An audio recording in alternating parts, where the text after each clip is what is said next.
What problems are you dealing with in your life right now? Do you feel like giving up? Times are hard and you're not strong. Well, I know the answer for you, and it will lead to real truth. Don't look back to yesterday. Now there are answers. Tomorrow's on Welcome the to way. Live Prayer. It's waiting there. And welcome to Live Prayer. I am Bill Keller. Good to be with you on this Monday evening. I pray you had a good weekend, a good start to your week. Glad we're back together once again. If you're new to the program, you are watching Live Prayer. We come to you live in living color every Monday through Friday, 11 to midnight Eastern Standard Time, wherever you're watching me right now, all throughout this great land of ours, from sea to shining sea and border to border. Thank you for tuning in. Friends in other far-off great lands, welcome to you as well. Once again, I am Bill Keller, founder of Liveprayer.com, world's largest interactive Christian website.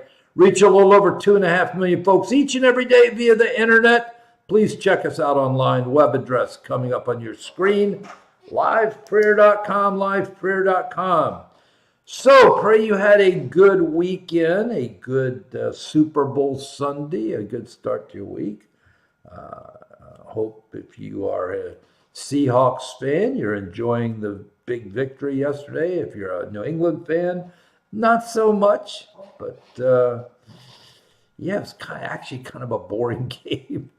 That might be one reason there's so much talk about the halftime show, which, of course, we're going to get into. And Nancy Guthrie and everything that's out there. We got a big program tonight. My note takers, we're going to say a prayer for you in just a second because this is going to be lots going on tonight. Okay, we got a pack of pachyderm, as we like to say, and we're just going to have to eat them one bite at a time and see how much we get through. But what we don't finish tonight, we'll get the most important things out to you tonight. And anything that may be still lingering, we will pick up tomorrow night. Amen. 4 things I ask you to do for me each night on the program. First, pray for me and the program. Thank you for doing that. Appreciate that more than you know. Second, of course, is the Live Prayer Daily Devotional. If you don't get it in your email every morning, get it. It's free like everything at Live Prayer. Go to my homepage, upper right-hand corner. There's a sign-up link. Couple pieces of basic information. You'll be good to go. It'll be in your email each and every morning, like it has for over 26 years now.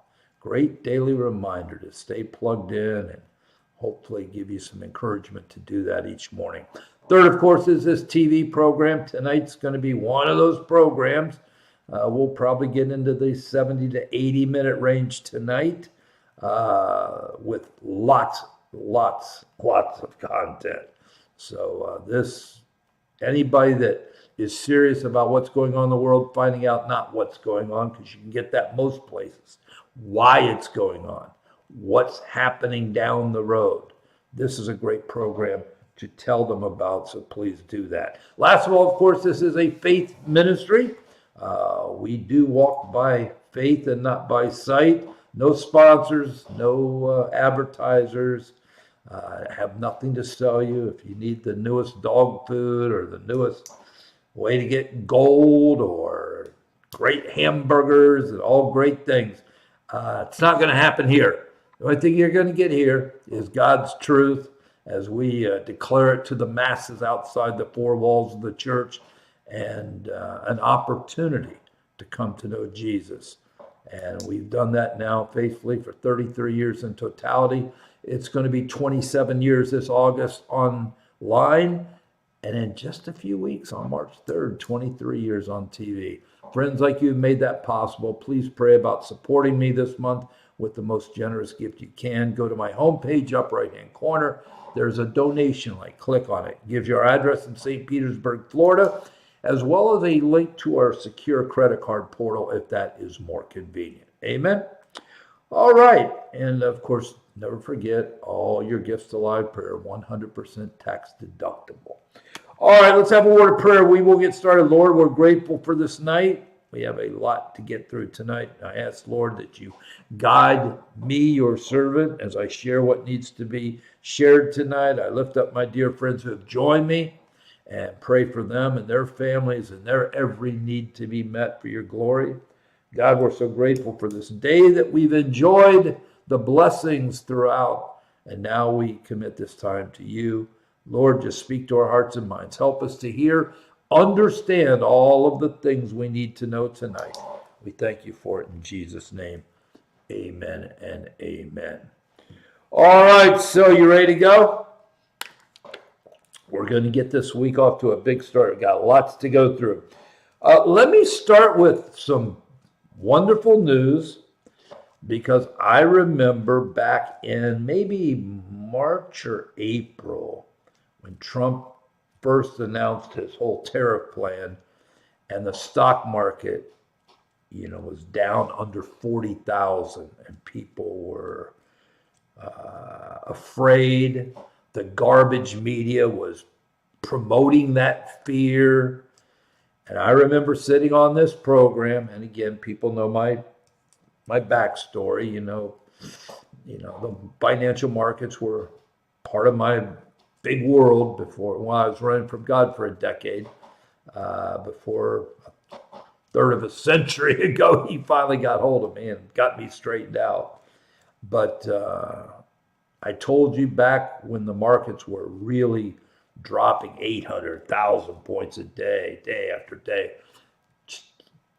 Don't look at your 401ks. Chill out. Markets go down. Markets come back. This is a resilient market. It's got too much money in it. It's got too much potential. And I said, it'll be at 50,000 soon enough. Well, I honestly didn't think soon enough would be until like midsummer this year. Once the Trump tax cuts are kicked in, people are feeling it. I thought that would really stimulate the markets and get it over that magic 50,000 number. Oh, but I was wrong. I was wrong. Friday, the 6th of February, the market broke 50,000 and closed at that number and closed over 50,000 again today. Let me just tell you something. Trump's tariff plan has worked exactly as he said it would. It has not cost consumers more, as the fear mongers and the garbage media want you to believe. And I'm just telling you, this year is going to be a great year financially for the country and for most people. Jobs are out there aplenty, good jobs, good paying jobs. The opportunities exist, and that's all you can really ask for. Listen, when I was running from God, I was, very young when I started my business career, and it was during the Carter years. And anybody's old enough to remember the Carter year, things weren't good. 23, 24% interest rates. I mean, it was a nightmare. But you know what? This country still provided what? An opportunity. And I was young, kind of dumb at the time, fired up, motivated. And all I asked for was an opportunity. And as I got in the ministry 33 years ago, full time, nothing I would ever do with my life other than serve the Lord. That's all I really asked God at that time. Just give me opportunities. That's all I need. But financially, this is going to be a great year for most people. You're going to see the tax cuts affecting your bottom line in the next few months. That's going to give people a lot of encouragement, motivation. Interest rates will come down as soon as we get Powell out of the Fed. That will really stimulate the markets even more. But look forward to a good year financially, whatever strata of the financial totem pole you may be on. The Wall Street Journal, of course, the hit paper of Rupert Murdoch. Now, everybody thinks the Wall Street Journal, that's a very conservative business paper. It tends to be, but it's also a very globalist, billionaire-centric.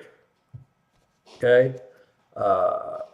business paper run by the Murdochs who hate Trump. So whenever you get the Wall Street Journal opinion board chiming in, it's always negative, negative, negative. And there's a theme tonight that we're going to hit in a couple of these topics. And it's this theme, this lie that's out there, that Trump's going to steal the 2026 midterms. Boy, you want to talk about some massive projection after what they did in 2020, tried and failed to do in 2024? Really? But so just, I give you this little tidbit about the Wall Street. Just ignore them most of the time. But of course, because who's their sister company? Oh, that's right, Fox News. So they play the two together. And overall, Fox News does not like Trump because the Murdochs do not like Trump. And they're going to try to paint everything he does in a negative light. That's why every poll that comes out of Fox is garbage. Don't pay attention to Fox polls. Trump's right about everything. Not everything, but most things. Especially when it comes to his purview as president. But in addition to the Wall Street Journal ripping Trump for sending the FBI to get those illegitimate ballots out of Fulton County, it turns out that the Atlanta field office, the head of the Atlanta field office, was being run by one of Ray's proteges who was totally against everything Trump was trying to do. Now listen to this. If you remember the details of the day of the raid, I shared with you what seemed to be a minor detail, that 2 days before the raid, the head of the FBI office in Atlanta, the field office, was fired by Patel. Turns out he was intimately involved in the planning of this raid as the head of the field office in Atlanta, and he was tipping off Fulton County days before the raid came. Now, why is this important? Well, let me tell you why this is important. First of all, in regards to the projection issue, you're getting this drumbeat now in the fake news media that they are afraid Trump's going to steal the 2026 midterms and the 2028 presidential election. Okay? I mean, this is the ultimate in projection after what they did, we know they did, in 2020. And this is why they freak out anytime you talk about Fulton County.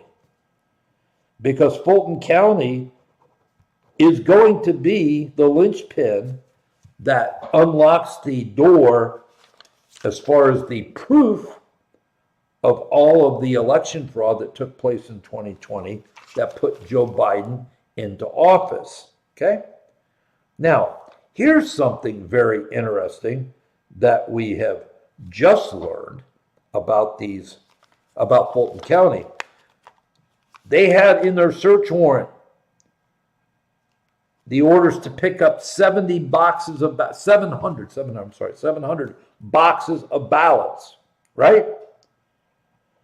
But when they went to pick up the ballots of Fulton County, they were 44 boxes short.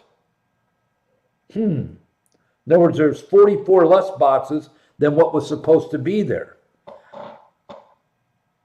I'm asking the simple question is, where did those 44 boxes go? Well, could it have been that the head of the FBI field office that tipped off Fulton County that the FBI was coming to take those ballots, could that have given them the time to disappear those boxes? And if they did, what could have been in those boxes that they considered dangerous, right? Or possibly what was in those boxes that would help prove the fraud that took place in Fulton County during the 2020 election. So this is far from over. Now, as I told you last week, Fulton County, they have filed a lawsuit to get back everything that the FBI took. I do not think for a second that that is going to happen, but you never know. So we will keep an eye on all of this, because at the end of the day, Fulton County does give us the trigger that's going to blow the whole 2020 election sky high. Let's see. I'll keep you informed as we find out more about these quote-unquote missing boxes. All right, let's get this Guthrie thing out of the way. 1 week ago tonight, which was our first program since the event, I sat here on this program, asked you to pray for her to be safe, Nancy, the mother that is involved. Pray for the Guthrie family as they grieve, as they obviously are, over this horrible situation, a nightmare, a literal nightmare. But I told you that night that even hours after it happened, as they were starting to talk about kidnapping and ransom and all that, I told you on this program, and listen, I will be on this program in a second if what I told you is not accurate. I told you that my gut on this whole thing is that probably through contractors and people that had access to that home over the last probably year or so to do things, she couldn't get around. Somebody had to change light bulbs, somebody had to fix air conditioners, somebody had to do this, somebody had to do that. I'm sure she probably had a cleaning service to keep the place clean, right? Okay, a lot of people in and out. And if you're living in Tucson, 70 miles from the Mexican border, chances are a lot of these things are being done. Like, I noticed they have a fairly new roof. A roofing company had to come out and do that. What I'm telling you is, if you're living in Tucson,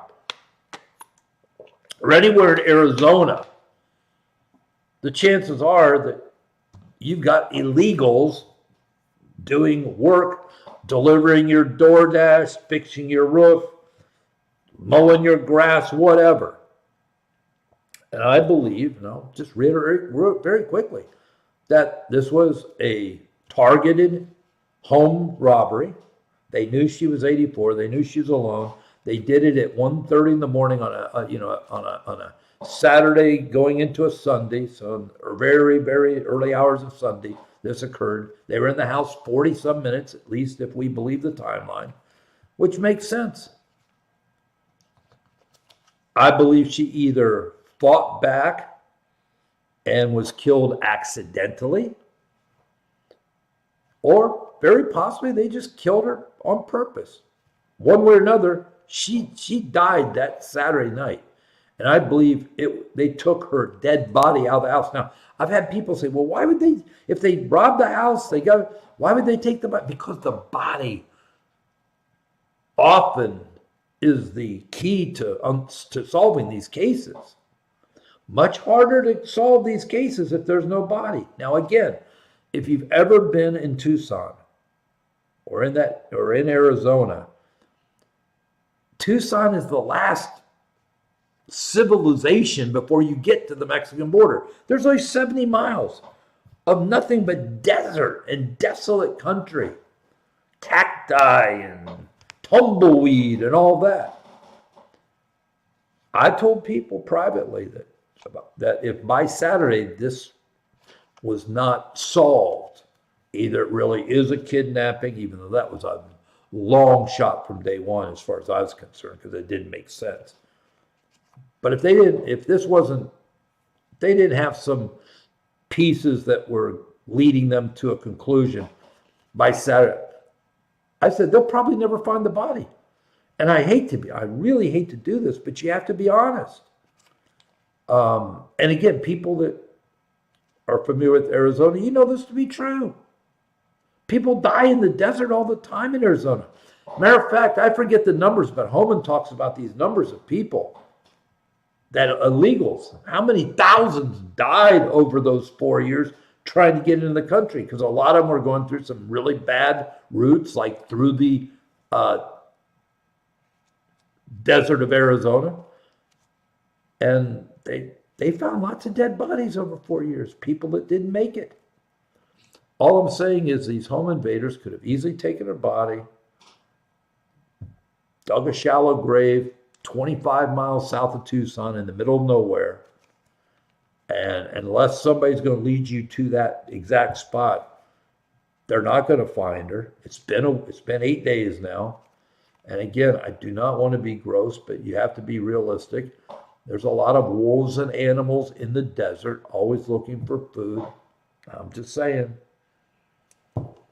And this Harvey Levitt from TMZ, he's a hustler. Obviously, somehow he got these fake kidnapping letters, which I called fake from day one. I think at this point, you have to assume they're all fake. I mean, you got thousands and thousands of these criminal elements, especially overseas in Europe and Eastern Europe and Asia, that run internet scams all day long. It wouldn't take a very astute person going back watching Savannah Guthrie's mother on the Today Show. You go pull those clips up in 5 minutes if you know how to use Google and YouTube. And they could have gleaned all kinds of information, plus all that they learned once this thing happened. I believe all these ransom notes they're pure scams. What they got to lose? They got nothing to lose. It's virtually impossible to find them. So the kidnapping thing I told you last Monday doesn't make any sense. Still doesn't make any sense. It's just not the way kidnappings work. The officials know zero tonight. Zero. 8 days later, zero. And the kicker for me that this thing is over and not in a good way is when they began to, or when they started late last week, putting billboards up on the highways throughout Arizona looking for this mother. Okay? And again, our hearts are ripped out for these people. It's got to be just an agonizing situation. But at the end of the day, it is what it is. People go missing in this country every single day. That's a fact. Usually it's a family member. I think that may be why, out of desperation, they're spending so much time on the sister and her husband, right? But this is where we stand 8 days later. And I got to be honest with you, as every hour passes, the chances of finding her get less and less. As every hour passes, the chance of her being found alive, I just don't know what scenario that would be possible. I believe, in all honesty, the only reason the media's been hyping this whole kidnap angle is because, to be honest with you, that's the only angle that could possibly remotely involve her being alive. So we'll see. We'll see what happens as the days roll on. We will. James Comer demanding and investigating, where did Ilhan Omar and her genius husband Tim Minette, where did they get $30 million from when last year they had nothing?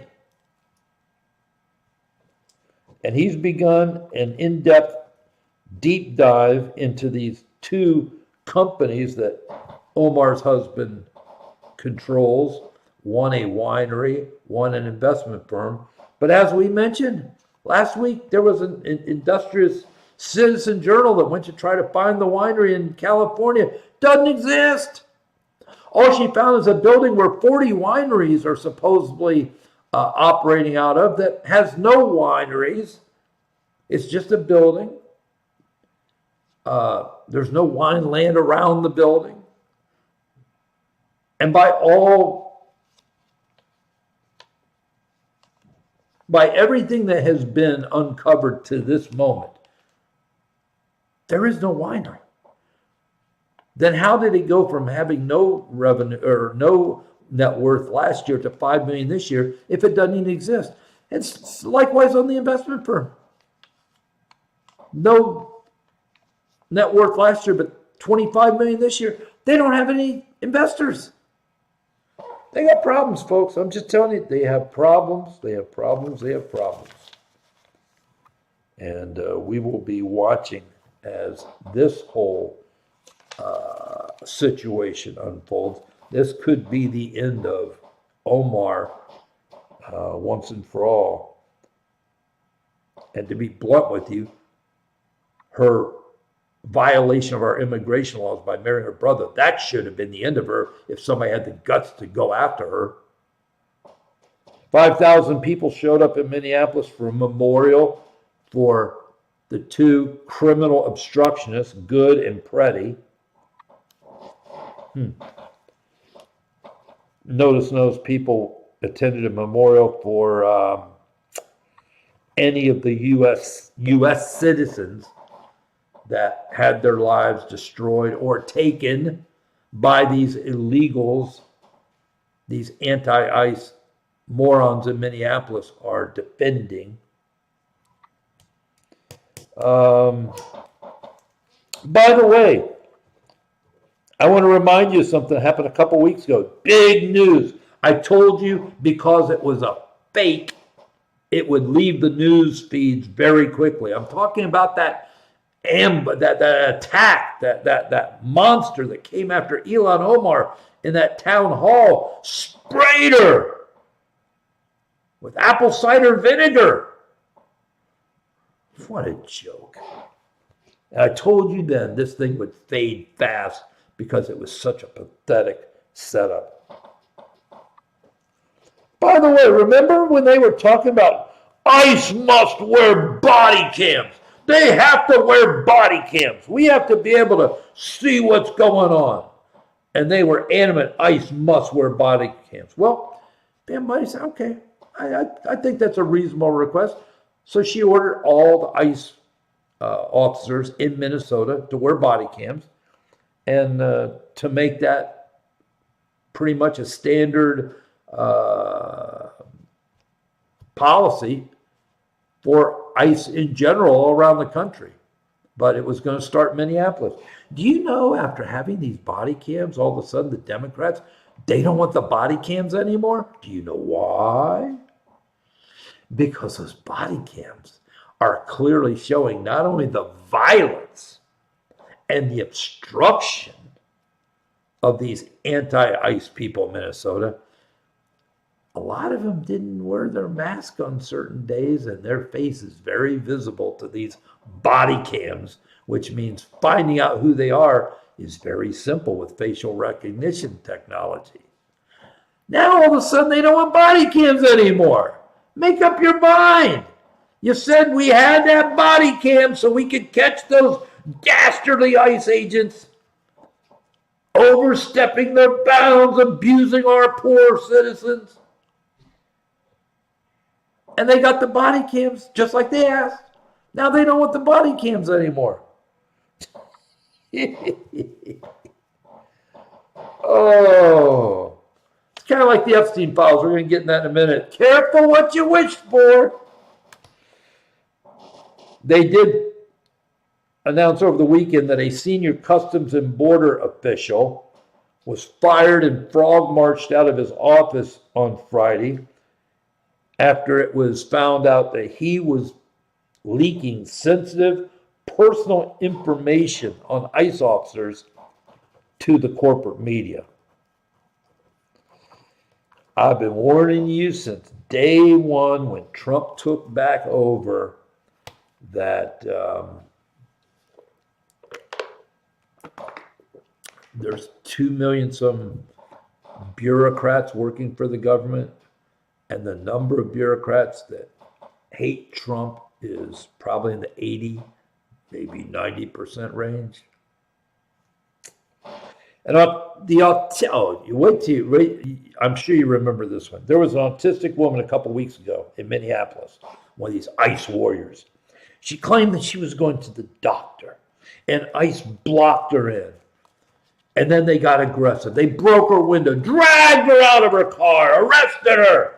Just a poor autistic woman trying to get to her doctor's appointment.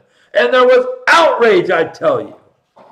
These mean ICE agents. This poor woman, autistic, trying to get to her doctor's appointment.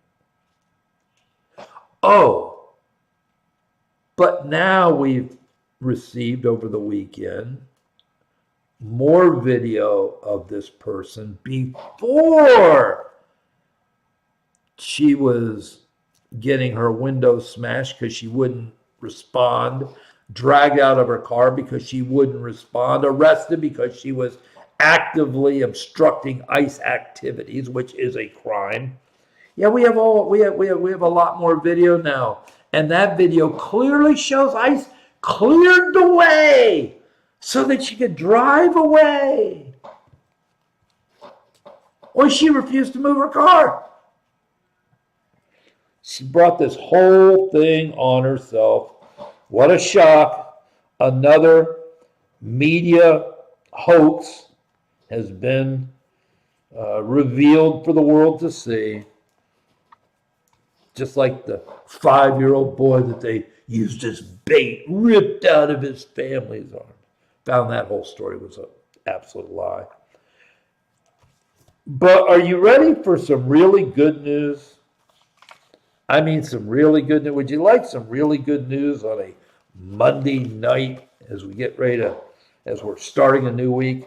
Let me give you some really good news. This good news comes the way of our buddy Don Squeezy Lemon. Don Squeezy Lemon did not have a good Super Bowl weekend. Let me share with you why.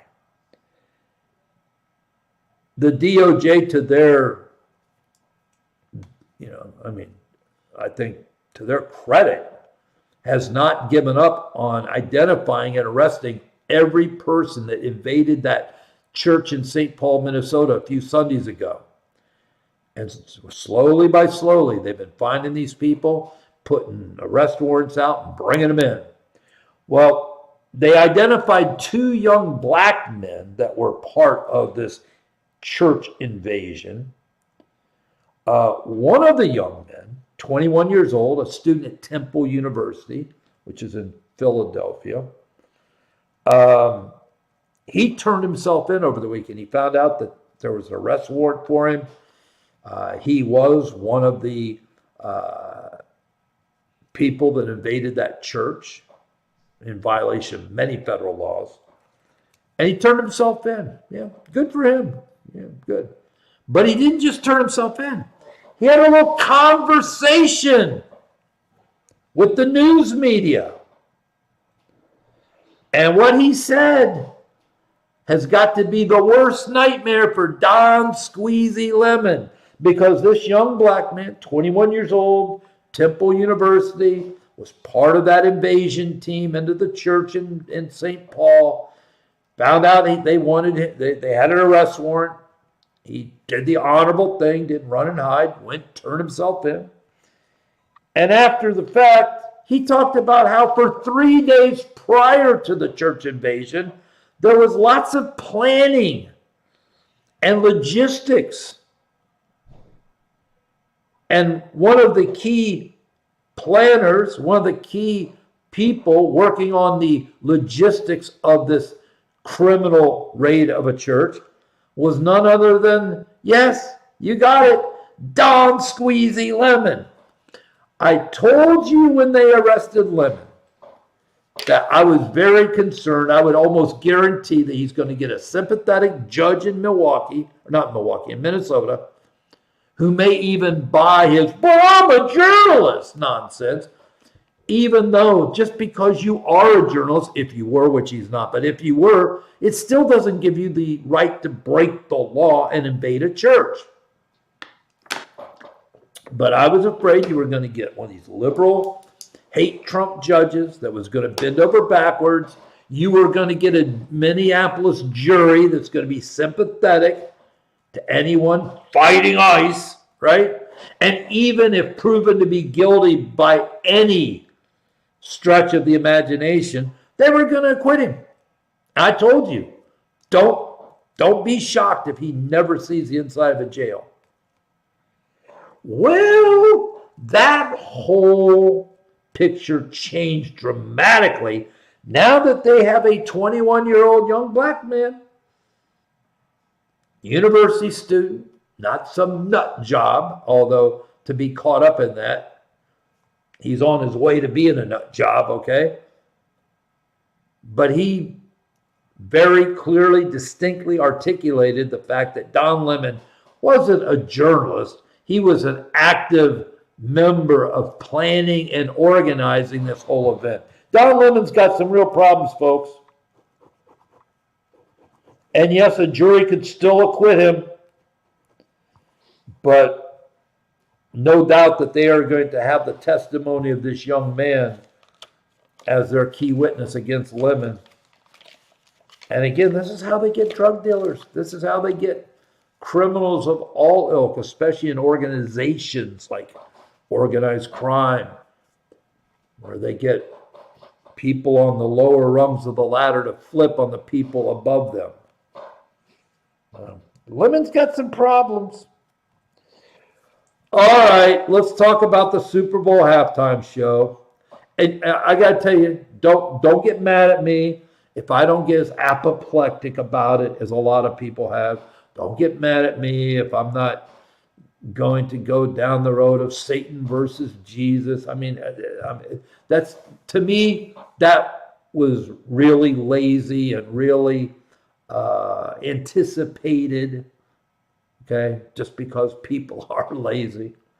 But let's just talk about for a second, because again, there's really nothing to talk about the game. For football fans, I will tell you one thing. If you've got a bad offensive line, you're going to lose the Super Bowl every single time, okay? Every single time. Kansas City, in the midst of their big run over the last few years, one of the Super Bowls they lost was, well, twice they lost. Once was to the Tampa Bay Bucks. Once was to the Eagles. And both times they lost for the same reason. Their offensive line stunk.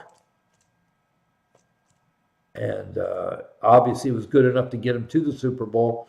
But if you've got a great defense, and Seattle has a great defense, and you don't have a good offensive line, matter of fact, just to be blunt with you, that's what killed Ohio State this year. Ran through the season 12-0, you know, went to the Big Ten championship game and lost. You could say, yeah, they lost because they had a kicker that missed a chip shot, 30-some yard field goal that would at least take it to overtime. But the reason they were even in that position, the reason they ultimately lost, same way with Miami in the playoffs, bad offensive line play. So there's my sports take for the day. If you got a bad offensive line, you're going to have a bad game. But because the game was kind of really boring, it really was, unless you're a Seattle fan, you liked it. It was all about the halftime show. And going into the halftime show on Friday's View, of course, they basically said that if you are against Spanish songs, if you are against men wearing dresses, if you have any problem with this Bad Bunny halftime show that you haven't seen yet as of Friday, you are what? Ready? Oh, that's right. You're a racist, I tell you, racist. And then, of course, we had the Turning Point USA alternative halftime show featuring none other than Kid Rock.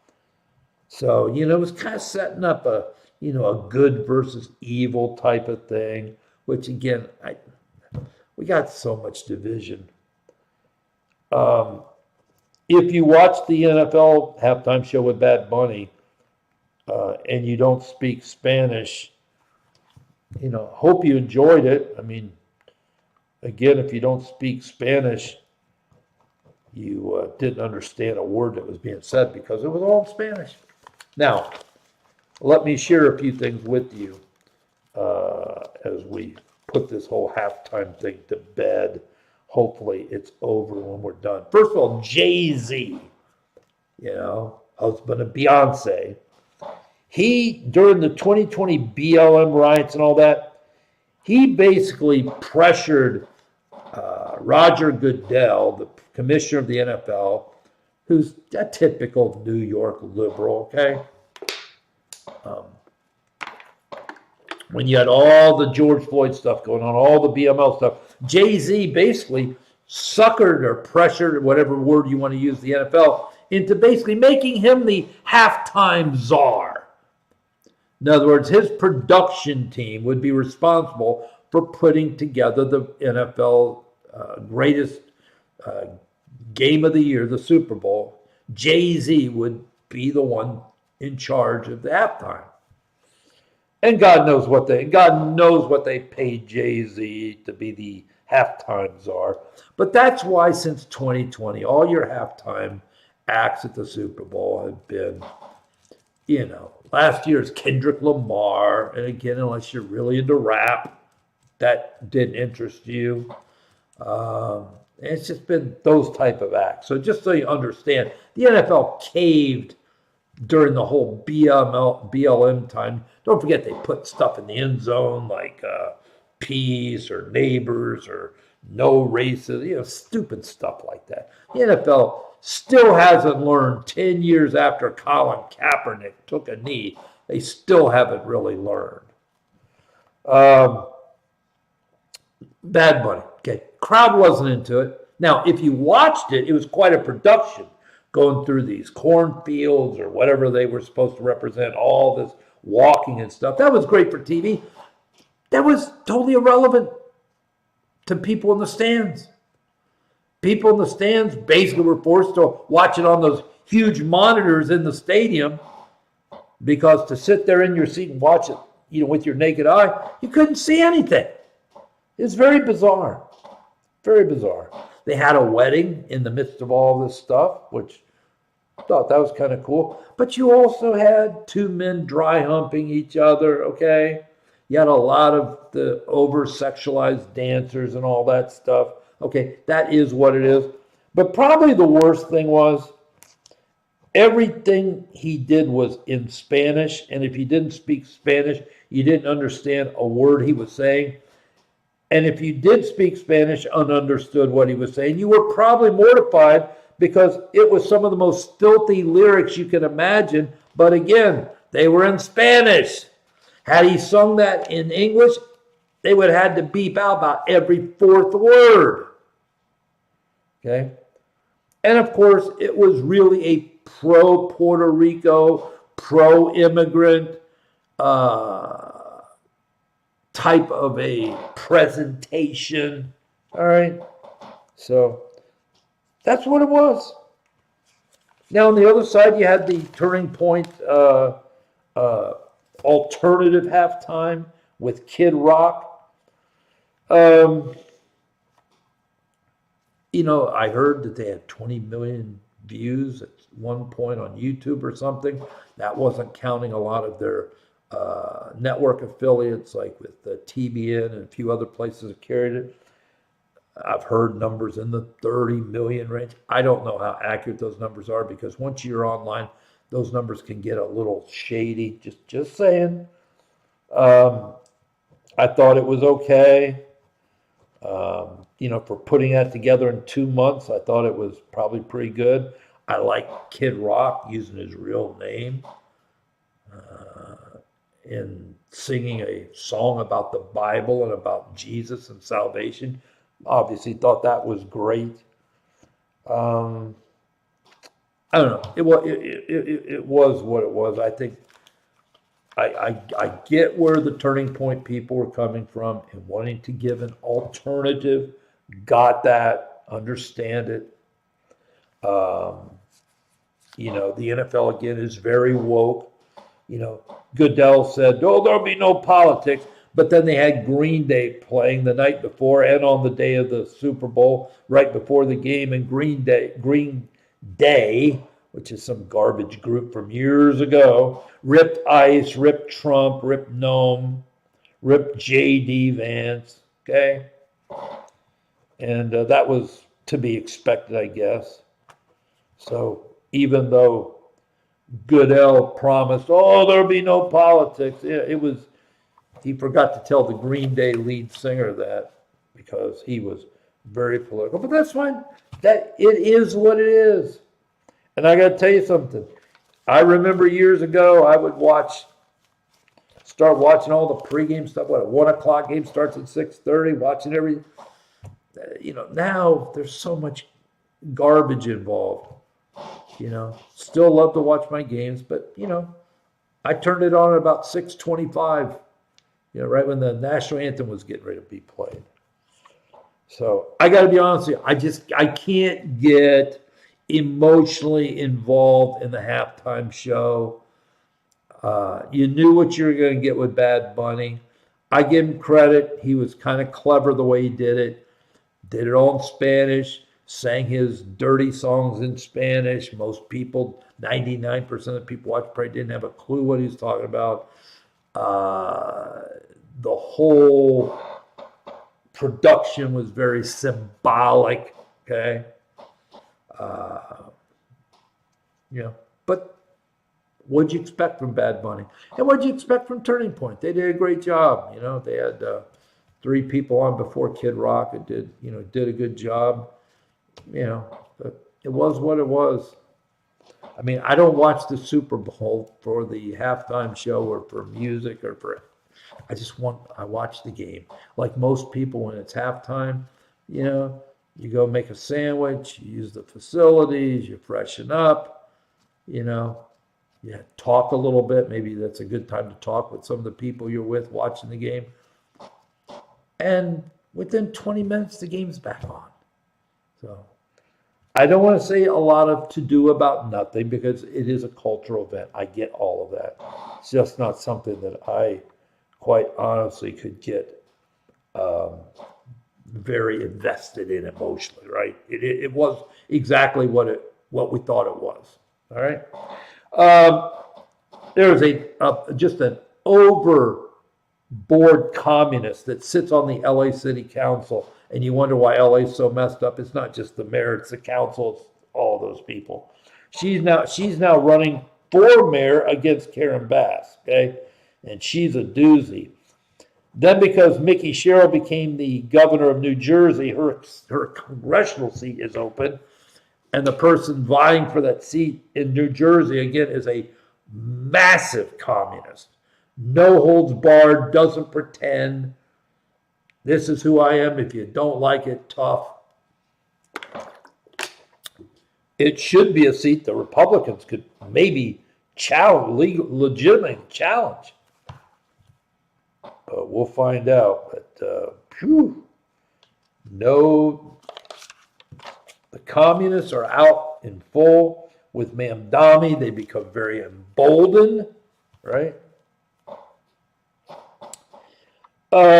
Then the Small Business Association, Kelly Loeffler, her husband owns the New York Stock Exchange. She was a senator from Georgia. Matter of fact, she should still be a senator from Georgia, because the 2020 stole the seat that she had. Part of the don't forget, 2020 in Georgia wasn't just stealing Georgia for Biden, but it also caused 2 Republican senators to not get enough votes to go into runoff, and that's how you ended up with Warnock and Ossoff out of Georgia.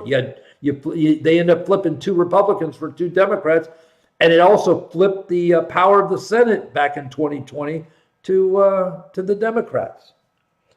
But she's now the head of the SBA, and she has suspended 112,000 California borrowers from the SBA due to what they've uncovered is at least a $9 billion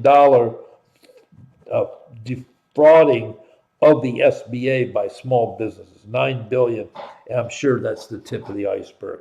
Hochul has now made it official in New York State. Now you can go to New York State and get a doctor to help you commit suicide.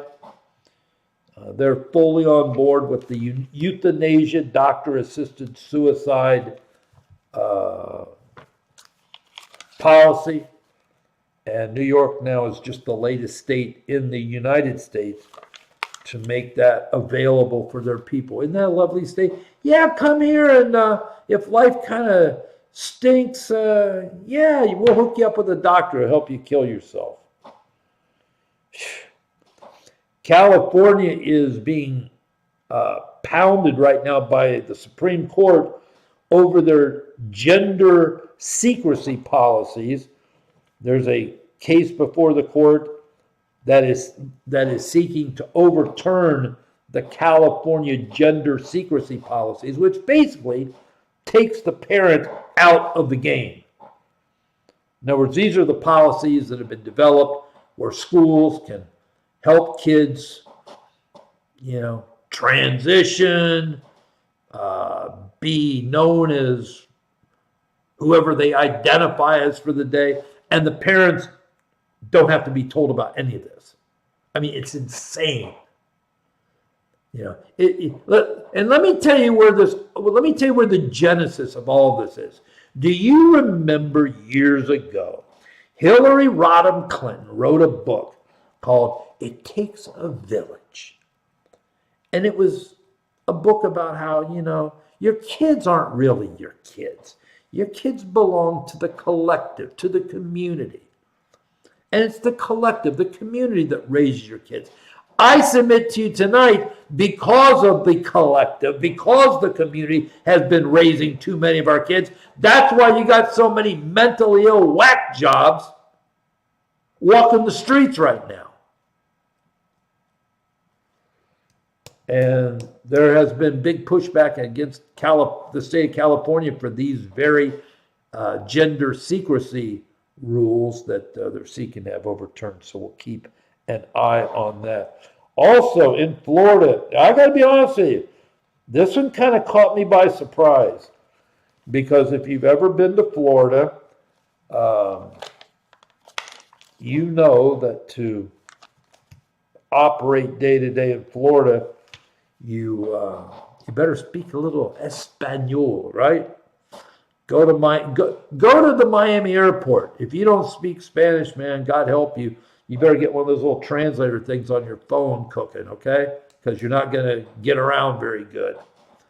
But Florida has now mandated and signed into law that there will no longer be multiple languages in your at the DMV. In other words, you go to Florida, a DMV office in Florida now, I think they will get you a translator for about 100 different languages. I'm being a little facetious, but not much. Everything's in Spanish and English in Florida at the DMV, everything. But they also accommodate people from pretty much anywhere else in the world with a translator. That's all done. Even no more Spanish. Everything is now going to be in English. English alone. No Espanol. So I thought that was pretty bold, actually, for DeSantis. By the way, California currently has 33,179 criminal aliens in their jails and prisons throughout California. All these people, when their time is up, should be deported immediately. All they've got to do is tell him, hey, Jose's getting out tomorrow, come get him. It'd be so easy. But Newsom is going to purposely release 33,179 criminal aliens, murderers, rapists, robbers, home invaders. Going to release them all back into the street without notifying ICE at all when they're being released from California city, county jails, and federal jails. Unbelievable. Unbelievable. I mean, they are bringing so much of this on themselves. They really are. They really are. All right, let's talk about Epstein for a minute. Let me get this out of the way. God, I've told you for how long now, and I know why Trump feels the way he does, because it's so meaningless. It's so old. It's so over. Yet people are acting like it's brand new. That's probably the most frustrating thing. Howard Lutnick, one of Trump's financial advisors. Apparently he and Epstein did a deal years ago. And now they want him to resign. Everything that they've been releasing, these $3,000, they're $3 million, all this stuff's been in the public for either 5 to 20 years. If people had wanted to find it, it's been out there. Now the Euros are taking all this stuff really seriously. In the UK, you had a Lord Mendelsohn who was named by Starmer as the UK ambassador to the US. Apparently he and Epstein had a history, and he's resigned now. And it could finally be the death knell, the final nail in the coffin of Starmer as the Prime Minister of the UK. Other European countries have found out that a lot of their top people had communications with Epstein. Don't forget, Epstein was doing big business all over the world. I know everybody, every time you say the word Epstein, people think about a guy, with a pedophile with the other pedophile. 99% of stuff was just, he was doing a lot of business with big people all over the world that had nothing to do with children, okay? But anybody in Europe that even had an email from Epstein, for whatever purpose, is now being tarred and feathered. And you've got people all over Europe resigning jobs and going into hiding and all this stuff. And of course, a lot of that push is coming from the United States. Listen, again, everybody that had an association with Jeffrey Epstein was not a pedophile. Matter of fact, I submit to you that probably only a small percentage were. All right. Now, of course, we know about Prince Andrew. His dalliances have been clearly identified, and he's been to court over these things. And again, there are some Prince Alberts out there, but most of these people that communicated with Epstein in the course of their lives had nothing to do with that stuff. You had Maxwell today. She was subpoenaed by the Comer's Oversight Committee to basically have a hearing on the Epstein files where she could be asked questions by Republicans and Democrats, 5 minutes each like normal. Or they didn't have her live, they had her on a video hookup from her prison. And she took the fifth. And of course she did. Why is she going to play that game with these idiots? She said, I'll tell you everything you want to know, but, I'm not doing it until I get a commutation. She's got her case on appeal in a couple different federal courts. So it's not surprising she took the fifth. And let me tell you something. The Republicans are still pushing this. Nancy Grace, the clown Thomas Massey. These people are fools. They're pushing nothing. If there was something there, why didn't the Democrats release all this stuff 4 years ago? This stuff's been going on for 20 years. Nobody ever asked Obama to loosen any of these documents. Nobody asked Trump the first term he was in office to have anything to do with this. And the Republicans involved are very stupid. They really are. Because the only Epstein files that matter, I've told you a million times, are what's at the CIA and what's at the State Department. Those are the Epstein files people would really want to see. But they'll never see those if they even exist any longer. The rest of it is just a lot of noise. You got Maureen Comey. daughter of James Comey, head prosecutor, who was actually prosecuting Epstein when they arrested him in 2019 and was the lead prosecutor. Of course, that ended when he killed himself, as they say. But here's what Maureen Comey, certainly no defender of Trump or Epstein or lead prosecutor, she said, the FBI, in all of our investigations of Jeffrey Epstein, have concluded that he did not run a global sex trafficking ring for the powerful. Now, did he have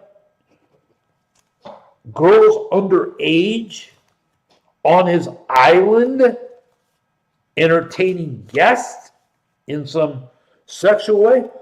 I have no doubt that probably happened. And again, if you're familiar with Europe, they're flying women around Europe all the time for the sexual reasons. All right? Doesn't make it right, but I'm just saying. And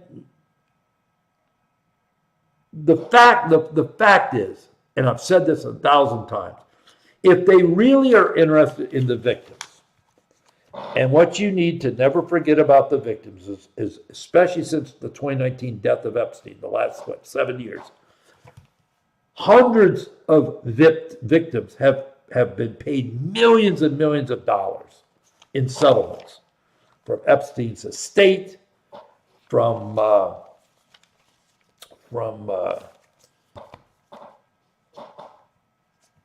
other entities that were maybe hooked up with Epstein in business, like banks and whatever. So hundreds of these victims, really going back to the first conviction, 2006, have been compensated seriously. And good for them. That's great. Here's the bottom line, though. Other than Guthrie, who's on record more than anybody because she's written books and she's been interviewed and all that, very forceful in her seeking financial redress for what happened to her, all kinds of court cases.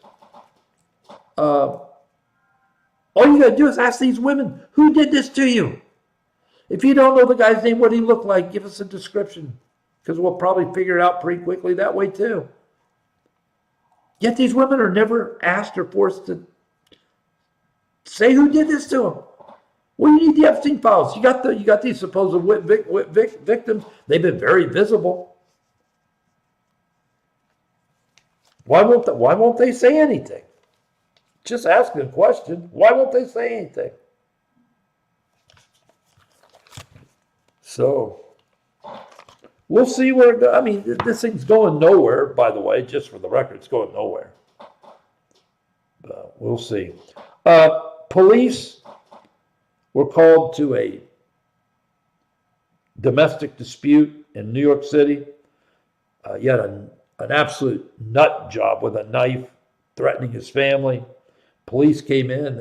He was threatening the police to try to de-escalate. At one point, the police actually went out of the room, shut the door, and the nut job with the knife opened the door and came lunging at the police officer with his knife, and literally in self-defense, he was shot 4 times. And Mamdani, in speaking of this incident, says there will be no prosecution of this, of the man that basically tried to kill his family and kill the police officer with a knife. He's not going to be prosecuted. Mamdani says he doesn't need prosecution. He needs help. He needs help. And I agree with that 100%. But he also needs to be locked up and out of the public. And sadly, we don't really have a lot of options to do that other than the prison system. By the way, the garbage in New York is still mounting up.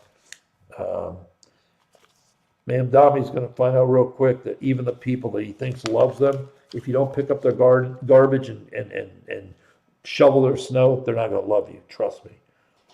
Mamdani says U.S. immigration policy should be guided by Islam and the fake prophet Muhammad. That's where we should get our immigration policies from. Okay, Mr. Mamdani, yeah, we'll look into that right away. Again, I can't feel sorry for you people in New York. You did this to yourselves. You really did. And then we've got the Olympics. Boy, that didn't take long. For you had a skier, an ice skater who's a lesbian, ripping the United States, using that Olympic podium to push their political agenda. Okay? And listen, if you choose to engage in perverted sex with other women and you want to be an advocate for that perverted sex, beautiful. If you're a skier that doesn't like ice and you don't like Trump and you don't like the way this country's being run, that's great. You know what? As long as you're in Milan, Italy, representing the United States of America, as long as you're wearing the red, white, and blue with United States on the front and that flag embroidered on your arm, okay, as long as you're sitting there representing the United States of America, shut up about your personal political opinions. We don't care. And if that's really so important to you, then you should be removed from the team immediately, put on the first flight back to the United States, and then you know what? You're free to spew whatever political beliefs you have, knock yourself out, but not while you're sitting there representing the red, white, and blue, okay? The U.S. Olympic officials should be immediately jerking these people out of their competition and handing them a one-way ticket back to the United States. But they have free speech. Absolutely, they do. And you know what? When they get home and they aren't wearing the red, white, and blue, they can exercise their free speech all they want. As long as they're there as an ambassador representing the United States, you're not going to sit there and badmouth this country. And if that's what you want to do, go home.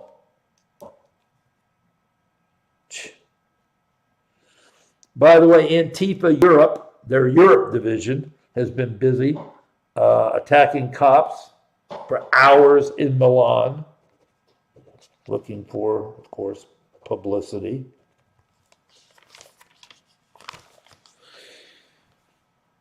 And then you've got a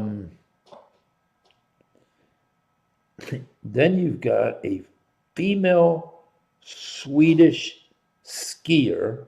She's a biological female, but she's mentally ill, thinks she's a man, but she's still competing in the women's division because she's a biological female, which is great. The point being, though, why don't any of these biological women who think they're men go compete with the men? Never happens. Never. And then you got Politico, one of our liberal big internet sites for the left and Democrats and globalists, pushing this whole notion that they will be rooting for the U.S. to lose in the Olympics, as are a lot of the media, by the way, because we're a nasty country. We've got a nasty president. We got nasty people called ICE officers trying to get rid of the illegals. So their plans are to just root against the United States over in the Olympics, which, like, who cares? By the way, some good news. We had an a female Olympic downhill skier, Breezy Johnson, won the gold medal. And as I was watching, I got to be honest with you, sometimes when the Olympics are on, I just don't have time to be watching that much of it, but I always like watching when one of our people, one of our citizens wins the gold, right? And when the event is over and they go to award the medals. And then they always play the national anthem of the gold medal winner. Breezy Johnson, our Olympic gold medal winner in the downhill, was sitting on that podium crying like a baby as they played the national anthem. That's how you react as an American. You work all your life for that moment, and then when it comes, you break down, not just because of all the work, because you're representing your country. And by the way, all over the internet, we heard that J.D. Vance and his wife Usha, they were at, I think it was one of the U.S. women's hockey games. And of course, all over the internet was how J.D. Vance was booed mercilessly. Well, that turned out to be a lie. Who would have seen that coming? That they lied.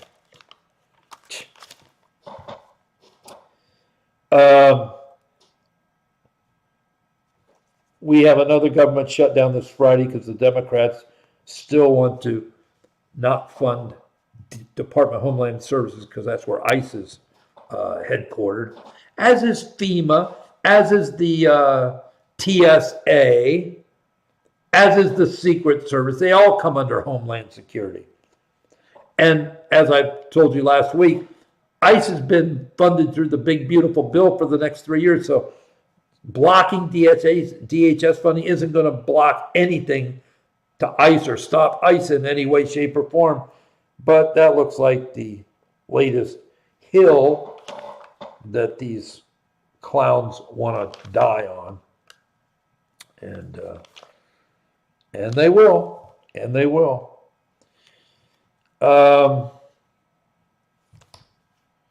Let's see. NATO has war gamed out a Russian invasion of Europe.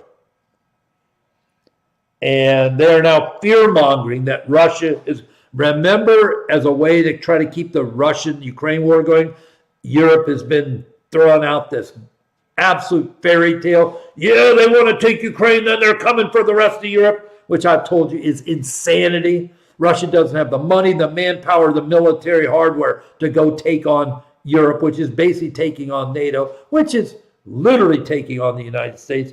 Never going to happen. But they're still out there pushing this whole story that, and their story now is the way Europe is settled right now, Russia would overrun Europe very quickly. Again, at the end of the day, this is all just narrative to try to keep the Ukraine war going, which is, as we speak, just an absolute insane situation. People are still dying, no reason. It's really at a standstill right now. And then you've got the Democrat and the media, their lies about January 6th. If you remember, their main lie was Trump wanted to stop the vote. He wanted to stop the counting of the votes, which, as we know, was the exact opposite. It was Trump and the Republicans that wanted the vote so they could constitutionally challenge fraud in 6 key swing states. They would have 2 hours per state to make their case and to send those electors back to the states for a 10-day cooling off period. That's what Trump and the Republicans want. They wanted the count to go forward. It was the Democrats who stole the election that didn't want the vote to go forward. Okay? It's just the opposite of what they claim. Well, here you go again.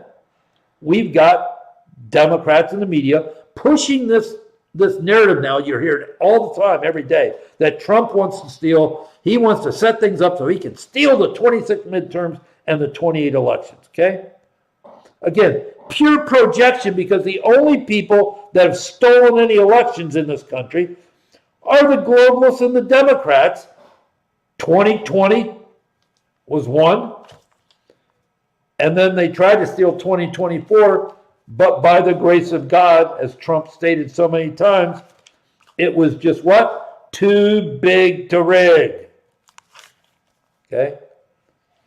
Trump won a big appeals court victory. ICE detained illegals during deportation proceedings. In other words, the pro-immigration people, the hate Trump ICE people, wanted these illegals back on the street while they're waiting deportation proceedings, which means they're just going to run away. And the appeals court gave the Trump people a victory, saying, yes, ICE can detain these illegals as they are preparing to deport them. Okay? So that whole situation has been cleaned up. By the way, Europe is mad at us. Now, they got mad at Trump in the first term because he wanted to make sure that every NATO country is paying their 2% of GDP. Only 10% of countries were at the time. He got that up to about 80%. Of course, this time he's asked it to be 5%, which NATO wants to do, countries agreed to do, but still only about 10% of the countries have followed through.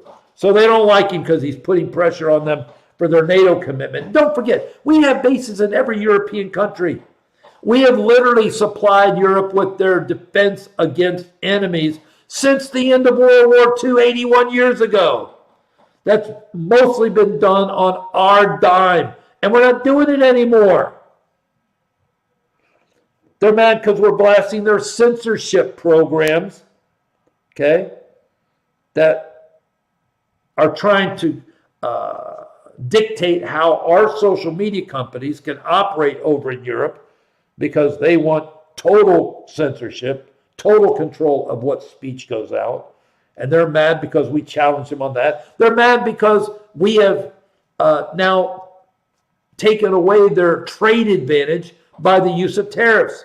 Like Canada, that counted on $20 billion a year from the United States in the form of a trade surplus. The European countries and the EU always counted on that 20, 30, 40 billion surplus from the United States, and Trump ended it. And now they're mad.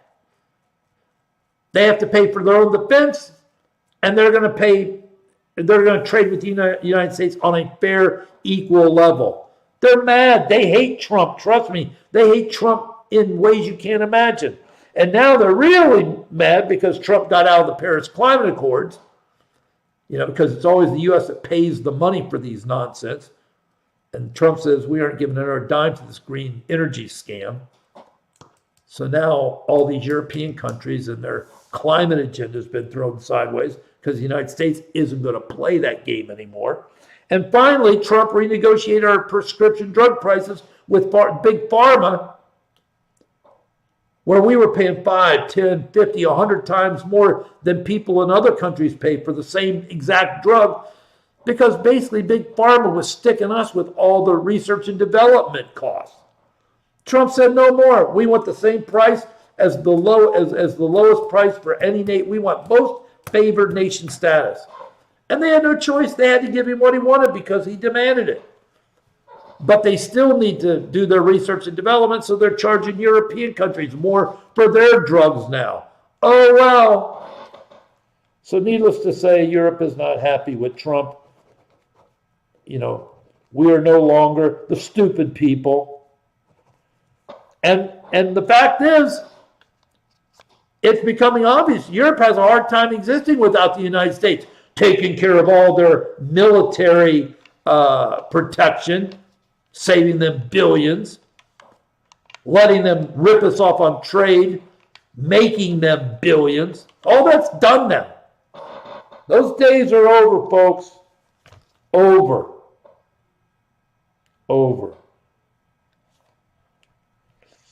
By the way, going back to Epstein real quick, they had a Super Bowl ad with their victims on there, and that's what was the whole purpose of the ad. And again, all I gotta say is name names. You guys are the ones that had this happen, that had this horror happen to you. Just name names. All right, let me get to a couple real quick points and then we're done. So hang with me, okay? Let's see what else. Bibi's coming to D.C. on Wednesday to talk about Iran. I got to be honest with you, folks. I have no clue what we're doing with Iran. I know we've got a lot of military presence over there. I know we're rattling our sabers. I just honestly do not know where that's heading right now. I really don't. I think that Trump is trying to win that battle economically, because there's a lot of ways to go to war with people. Economic war is one way, and I think that's his main plan, to keep our military out of action. But they're over there. BB's coming Wednesday. We'll see what happens. Just so you know, every time you see Karl Rove on Fox News, just know that he loathes Donald Trump, because Donald Trump ended his boss's dynasty. Rove, of course, was a big bushy, okay? A big bushy. And Trump ended the whole Bush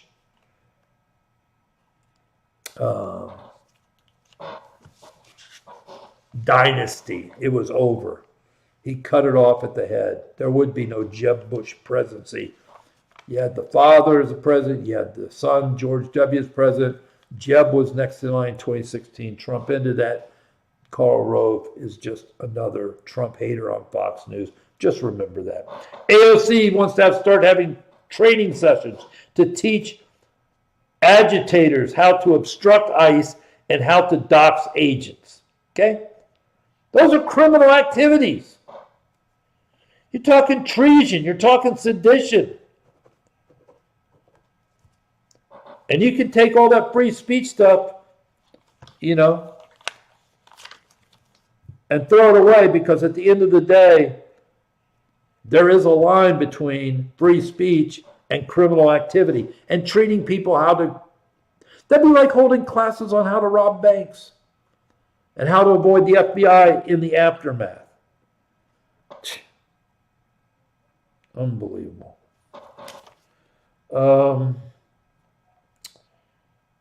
I think there was one more thing I want to share with you real quick before we left tonight. We'll get to Benghazi tomorrow. Okay. All right. I think we're good. We got through a good chunk tonight. You know, a little long tonight, I know. About 100 minutes, but there's 100 minutes of just pure information. And we'll clean up whatever we have left tomorrow. And we'll be all caught up by tomorrow night. Nothing that I'm holding till tomorrow is critical. I'll tell you about tomorrow night, and you won't be missing a thing. Amen?